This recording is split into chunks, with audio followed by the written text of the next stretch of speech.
Hi guys, in the date and time setting, if set the time zone automatically option has grayed out in your Windows 11 system, something like this, then let's see how to fix it. To fix this issue, in your Windows setting, simply go to privacy and security. Now here I scroll down and click on location, and here simply enable the location services.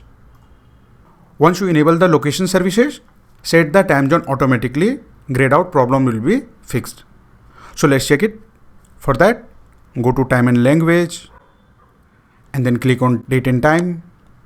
And now here you can see set the time zone automatically, grayed out problem has been solved, and now you can easily enable or disable it from here.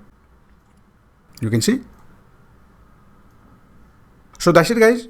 This is how you can easily fix set the time zone automatically, grayed out problem in Windows 11. If you like this video, please subscribe the channel.